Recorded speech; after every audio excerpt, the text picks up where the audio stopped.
Funding for On Story is provided in part by the Alice Kleberg Reynolds Foundation. Innovative funding since 1979.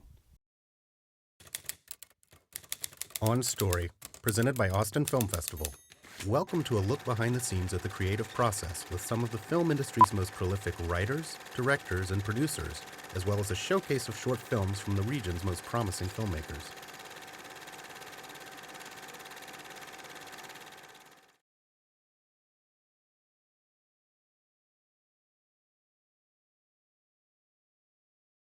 When I did Barbarossa, I had a deal in there with a rattlesnake. And so I was going through the budget, and it had $120,000 for the rattlesnake. And so I got the guy doing the budget, and I said, this seems like an enormous amount of money to me for one rattlesnake. He said, well, we've got to get a rattlesnake wrangler. And there's this guy in France who's really terrific.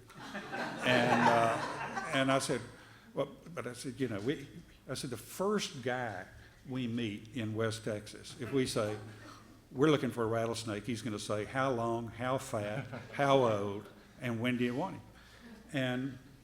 And I said, it'll cost us maybe $30. The point I'm trying to make is, the thing that is rarest in showbiz is common sense. It is a rare thing to run across.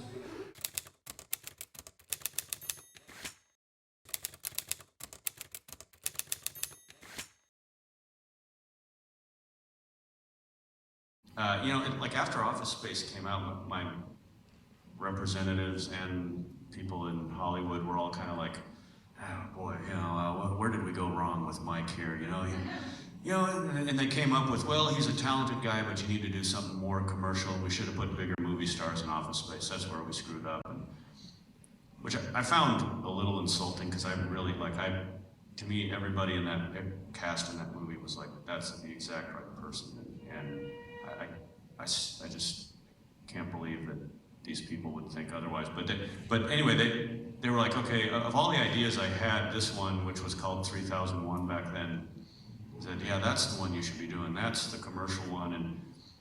And then, when you show it to an audience and the focus groups are like, oh, that's pretty funny, but we wanted something like Office Space, Just kids in a mall and studios going, oh, kids.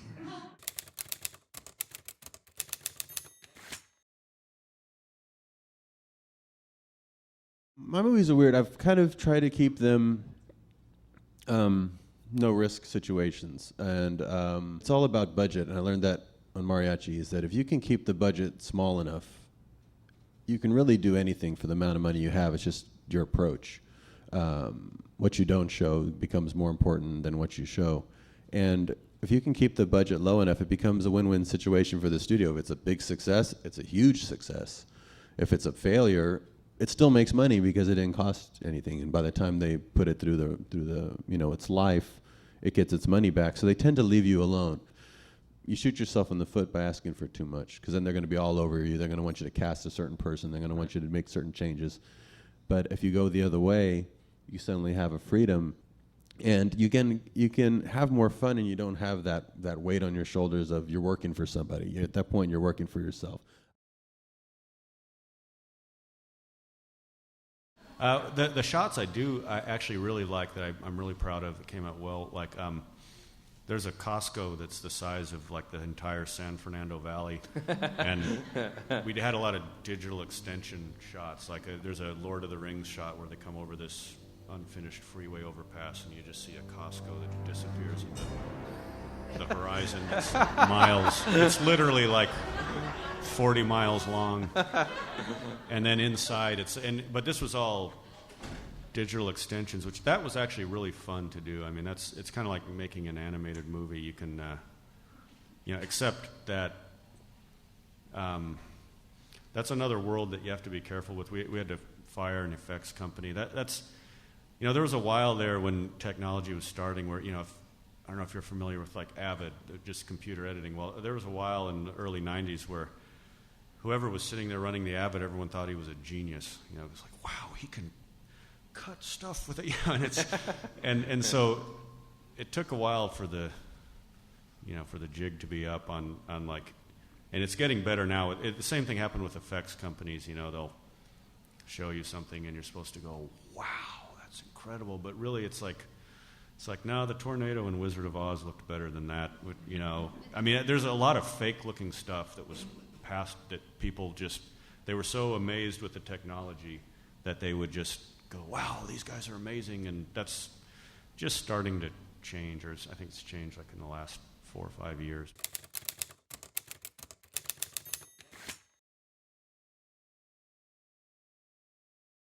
When we were getting ready to do Lonesome Dove, we were in a meeting at CBS, and the budget was about $100,000 too much.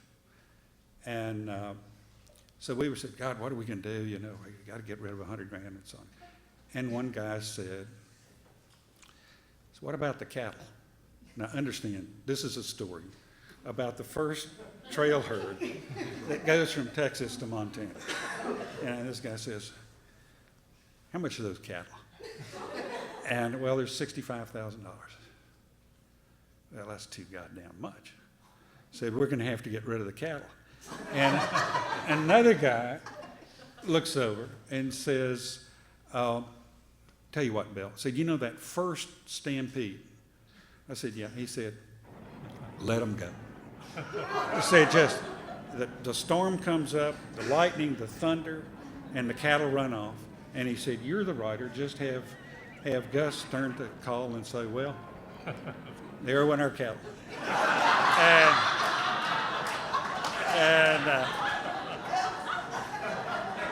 And Cole says, I know. He said, but we're already on the way to Montana, and let's just keep going. And Gus says, okay. So I'm thinking, you know. So I'm saying, or. I said, they need something to herd. So I said, let's get them a herd of Angora goats. And I said, because nobody's ever done a movie about taking a herd of Angora goats to Montana. And one guy said, you know, that's a good idea. And at that point I said, no, wait a minute. Sorry. But it really does get that silly. The Mariachi series were my series of westerns. I even named the last one Once Upon a Time in Mexico. I just so low budget minded. I made the modern western so that you know, just to have a horse and to have a horse fed and ready for camera is so much money. It's money that people don't appreciate. To get one shot off in a western, you have to do so much and spend so much money on that. So I just went, you know what? It'll be motorcycles and trucks instead. And it was a way to make very low budget westerns, but it was always, you know, the guy walks into town, the guy gets beat up, the guy gets his revenge, the guy leaves town. It was very much the western, usually with his dog by his side or his girl. And it's, you know, he has the spurs, he's got, it's very much a western, and when people setting it in Mexico gave me even more creative freedom because a lot of people don't know Mexico, so you would just, it's that, I got the idea from Road Warrior. When I saw that, I thought, that must be what it's like in Australia. You know, I have no idea. People must drive that fast. So I thought Mexico could be my, you know, futuristic Australia.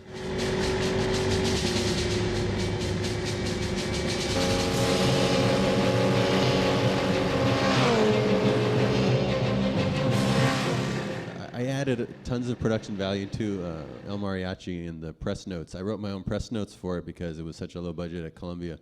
They said, write the press notes for us.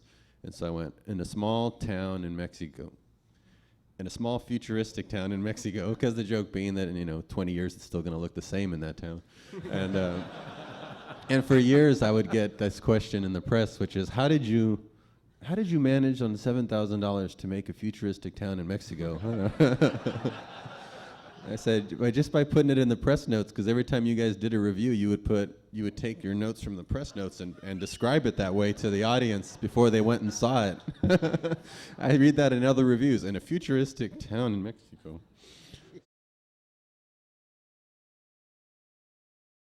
I think, I can't remember, I just started telling stories about my neighbors in Dallas. But I'd done a drawing, like a panel cartoon of the four guys with their beers saying, yep, yep, yep. And then I had Boomhauer thinking, yep. And and that's kind of where it started, actually.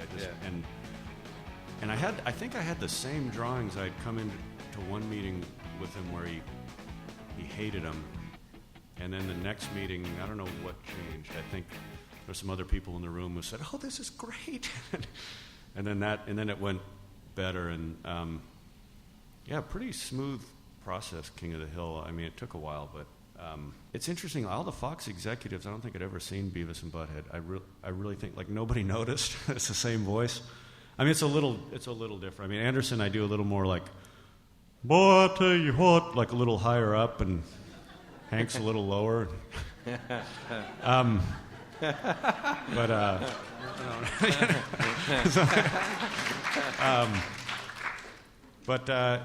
Yeah, a lot of people think they're just the same guy. I'm not going to say it's not almost the exact same voice. It's only slightly different. I call them coyote scripts, trickster scripts, because generally speaking, you have to trick them first with the reading. You're really not yet talking about a movie. You're talking about a story that'll put in seats in front of big screens or little screens. But that's what you're doing first. And it's only, in my experience, it's only when you get with a real filmmaker, a director and so on, that you can talk about the reality of taking this script and making it into a movie. Prior to that, it's all coyote, it's all trickster, and that too is an art. And I write coyote scripts first because I know they have to go through readers who don't know anything about story, really.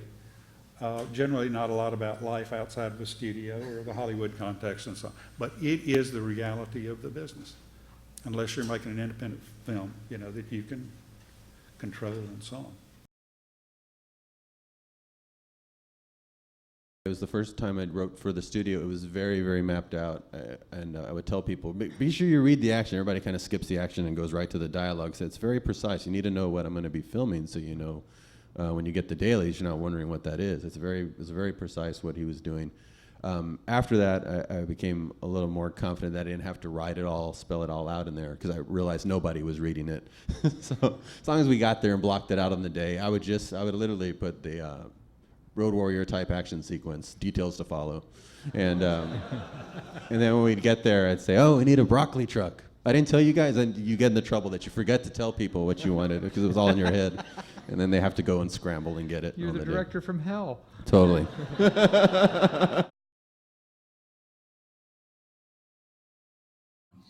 Yeah, believe it or not, I love gangster rap. In fact, that's how I came up with that scene of Michael Bolton locking the door, because when I got some money, for some reason I bought a Saab, which is like I didn't realize it was such a gay car, I guess. I was listening to like the Ghetto Boys and Dr. Dre, and it was Martin Luther King Day. I realized I knew every word to the Chronic album, and I thought it'd be a funny scene in a movie. Railing shots non-stop until I see your monkey drop, and let your homies know who done it.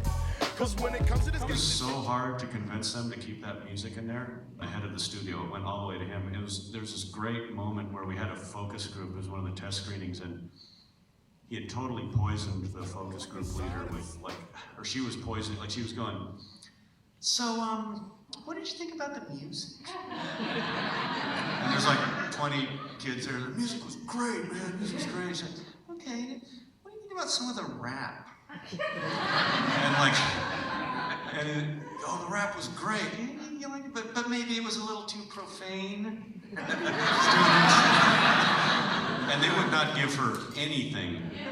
And we were sitting, you sit behind the mall rats in the theater, and the head of the studio, Tom Roth, was pacing around. And after that, that was the last test screening. I'd won the battle at that point. Thank God for these 20 mall rats.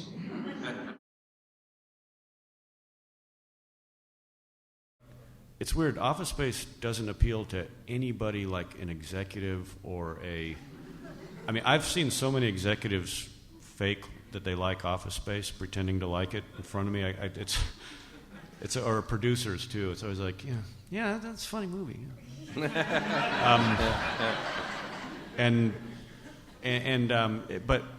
But what's interesting, like people in accounting on the Fox lot were starting to quote it and stuff when we were in post before it came out, and so I thought, especially like stuff like the Lumber going, all that. I mean, that was kind of my shtick. Like me and my brother used to do that, and there was a while when we were shooting it, and Gary Cole and Ron were doing one of those scenes, and Gary Cole, he would make me laugh so much, and I thought, and he wasn't laughing, and Ron wasn't laughing, and I was thinking, oh shit, I'm just laughing because he's doing my shtick, and I thought maybe I'm just laughing at the absurdity of like, I've got a real actor and I've got Teamsters building sets and all to do this inside joke with me and my brother and my friend. Cover sheets on your TPS reports? Oh, yeah. I'm sorry about that. I forgot. Yeah. You see, we're putting the cover sheets on all TPS reports now before they go out. Did you see the memo about this? Yeah. Yeah, I have the memo right here. I just forgot. But it's not shipping out till tomorrow, so there's no problem. Yeah. If you could just go ahead and make sure you do that from now on, that would be great.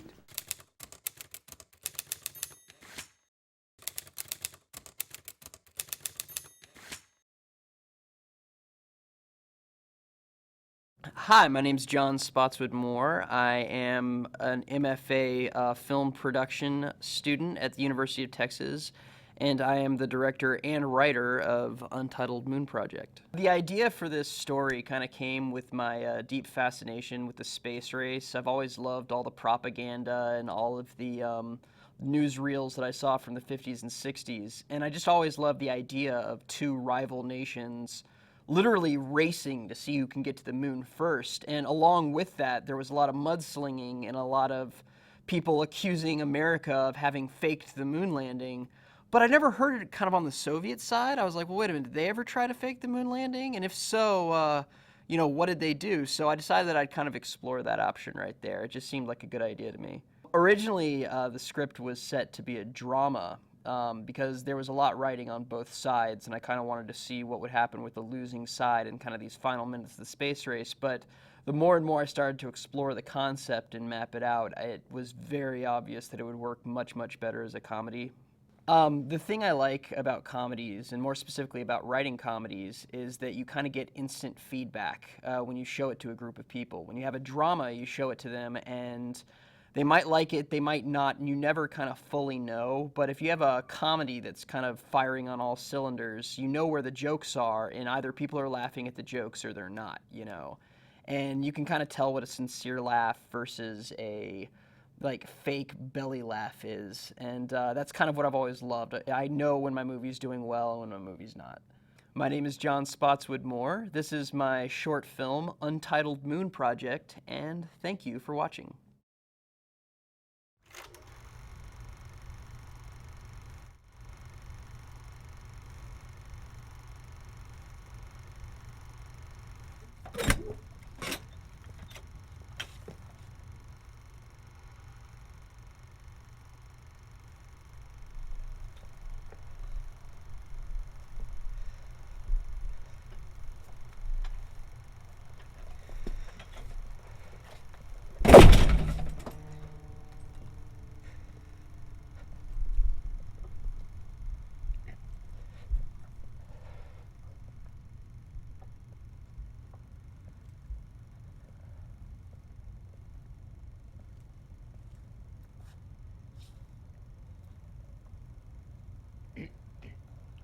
Извините, товарищ. У тебя все получилось?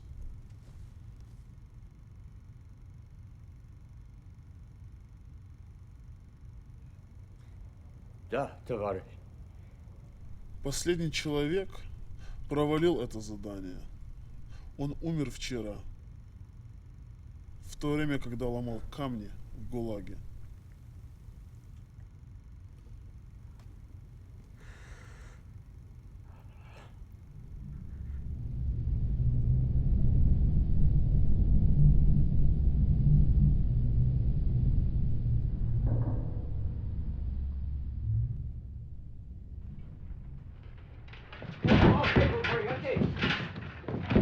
Пожалуйста, помогите ему.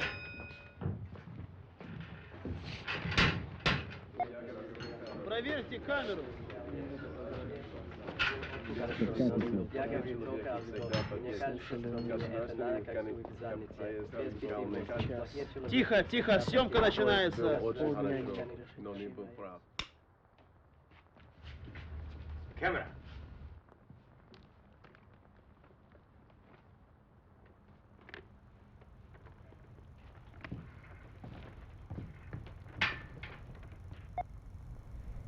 Товарищ. Весь мир будет говорить об этом.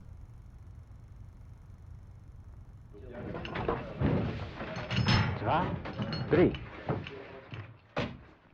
Астрономы, физики, величайшие умы всего мира будут искать несоответствия.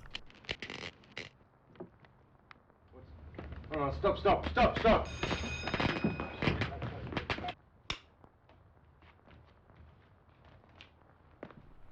В течение последующих столетий это будут просматривать снова и снова.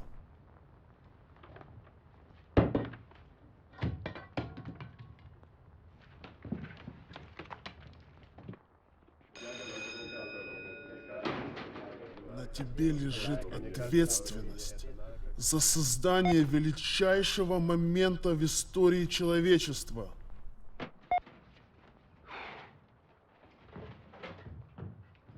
Тихо, тихо, съемка начинается.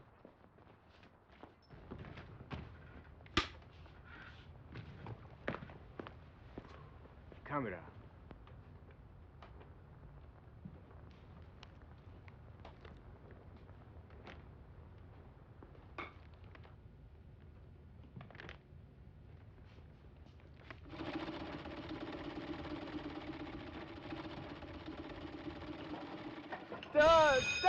Проверьте камеру.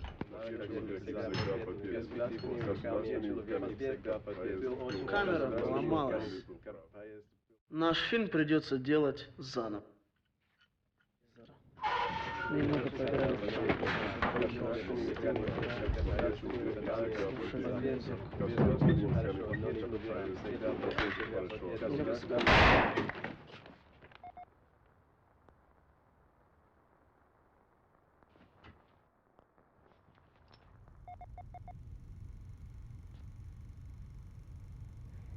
Товарищ, он... Достаточно.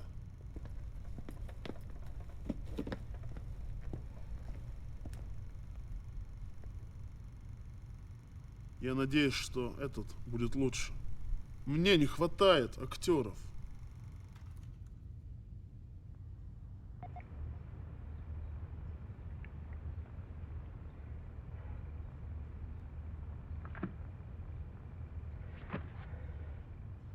Товарищ, товарищ, товарищ.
Сука!